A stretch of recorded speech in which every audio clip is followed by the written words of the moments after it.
Alright guys, so I got one of these Chinese diesel eaters off old Fleabay. This is a 2 kilowatt, or so say a 2 kilowatt, so I know there's some issues with people ordering 2 kilowatt and getting 5s. This is definitely, well, I'm hoping a 2. It's quite a small little unit, so it's quite nice. Comes with everything you need: fuel tank, pipe work, clips and everything. I'm not going to use the fuel tank. This is going into a VW T4. We're going to connect directly onto the main fuel supply and also replace the crappy green pipe it comes with.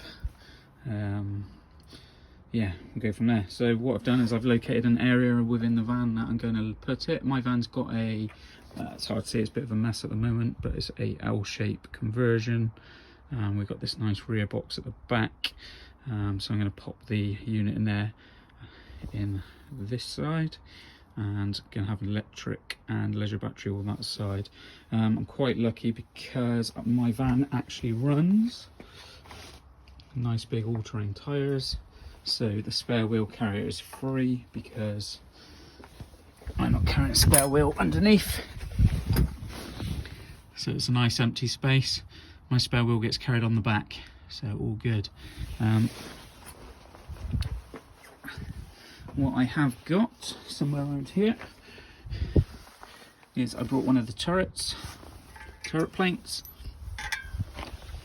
and I've located, just see the hole there, located where I can cut, where it's not going to go in below hit any chassis members or anything like that, so we're nice and clear underneath. Also means that the exhaust is running straight out the back of the van with no issues with any exhaust fumes hanging about underneath the van. So just about to cut us this hole, courtesy of a 127mm bi metal saw, bargain price from Screwfix, about £6, and then the little adapter to go on it, so I think it in total was about 16 quid, something like that. But it just makes the job cleaner and easier. So just about to cut the hole now, and yeah, come back. And we're through. My poor little DeWalt gun started to smoke, so we might have pushed her to the limits, but she's still working, so it's all right. Yeah, we're through. And this is what we had to get through. So we got through the wood of the actual unit itself, bit of a floor membrane, the actual floor itself, and then some insulation and the metal floor. Yeah, we're through. Just to show you what we've got then, I'll put the turret in. The turret goes nicely in the hole, and underneath here we can see the actual plank comes through. I'll try and get the other side.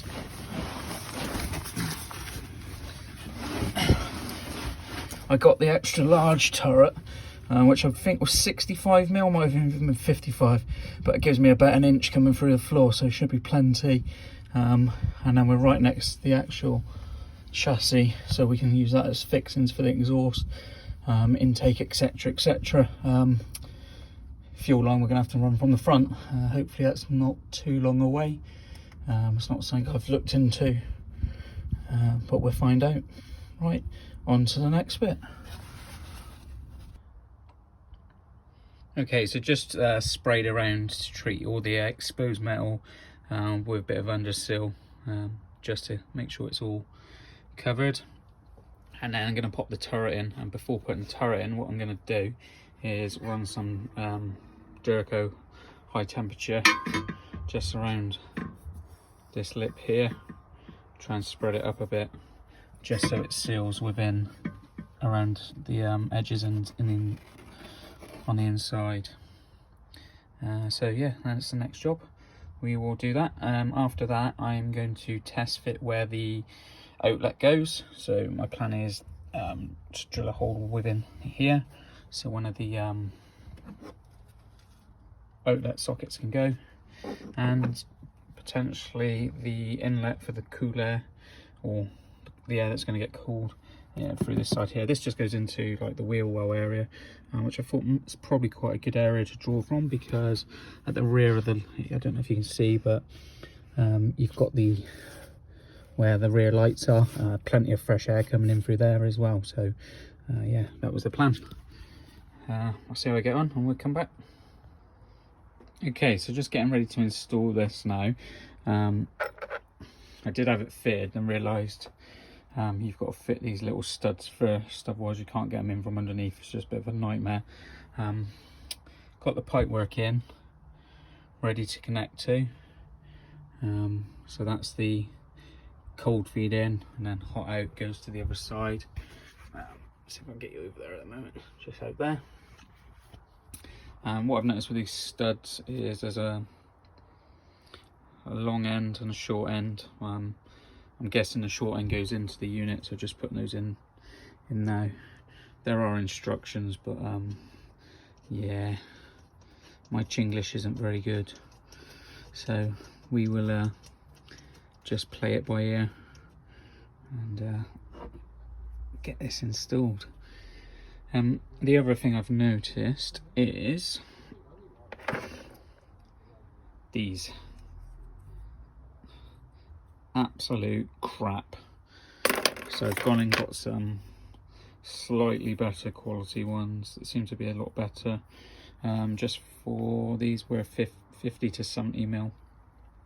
Also looking at some reviews as well, they use those smaller version for the intake of the air in and the exhaust. I've gone and beefed up with these bad boys here. Looking at reviews, they should be quite good. There's the brand on there and size, so we'll see how this goes. Alright, going to button all this up and then we'll come back. Okay, so the unit's in, ready for plumbing in. That's a job for another day. This will do for today. So you can see the unit's all secure there. What I forgot to mention is when I actually fitted this, there's a rubber seal there. I also put some Durco on that as well, just to make sure it's nice and sealed in. This is all in here now. The actual turret plate is secured to this base unit, and this base unit is actually secured directly to the van using some bolts. You can just see there's one down there, and there's one over the other side, so everything's nice and secure. I'll just show you underneath. The best thing about this so far is actually this turret plate. It's made the install a lot better. Keeps it nice and clean underneath the van as well. So I'll quickly just show you that.